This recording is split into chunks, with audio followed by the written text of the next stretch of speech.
ঘুষ খাওয়ার চেয়ে শ্বশুরবাড়ি থাকা ভালো। তো পুলিশের সাথে জনগণের সম্পর্ক কিন্তু ধাওয়া পাল্টা ধাওয়া। তো এই সম্পর্ক আপনি যদি না বদলাতে পারেন, এটা বদলানোর হাত পুলিশের মধ্যে নাই।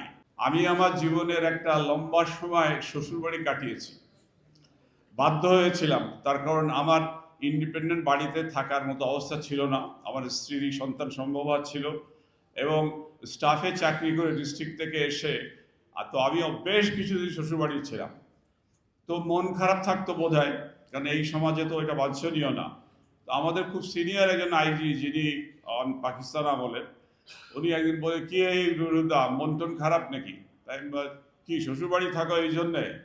তারপর আমার, আরে মিয়া আসো, তোমার লিস্ট দেখাই আমি কতজনের শ্বশুরবাড়ি ছিল, শ্বশুরবাড়ি থাকা তারা আইজি হয়েছিল, তুমি আইজি হইবা। তারপরে বলল যে ঘুষ খাওয়ার চেয়ে শ্বশুরবাড়ি থাকা ভালো।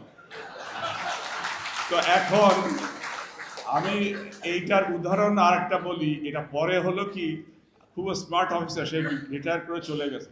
আমি যখন র্যাবের একটা পয়লা বৈশাখের ফাংশনে কিছু তরুণ অফিসারকে এই অ্যাডভাইস দিচ্ছিলাম, আরে মিয়া, ডিফিকাল্ট পোস্টিং হইলে এমন জায়গায় বিয়ে করো।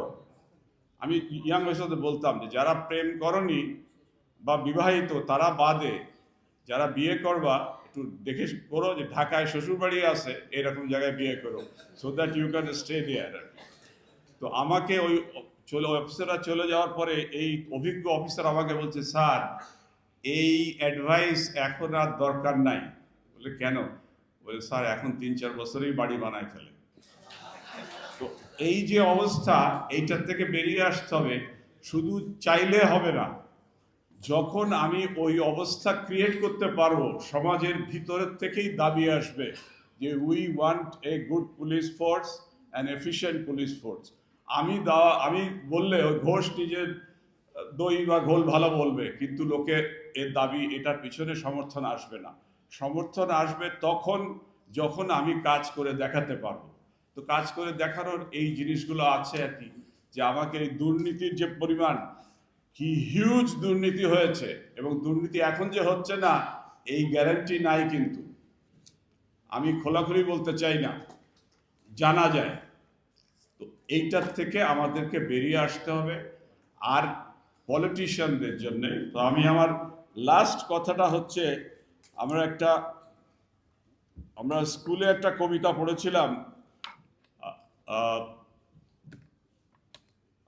বিশপ অফ এক্সিটারের লেখা, গিভ আস গুড মেন। তো এখন তো আমি শুধু ওইটা চেঞ্জ করে বলবো যে আল্লাহ আমাদেরকে ভালো লোক, ভালো ভদ্র মহিলা এবং ভালো ভদ্র লোকদের দেন, যারা আমাদের দেশে রাজনীতিতে অগ্রণী ভূমিকা নেবে। তারা যখন নেবে তখন আর বাকি জিনিসগুলো ভালো হয়ে যাবে।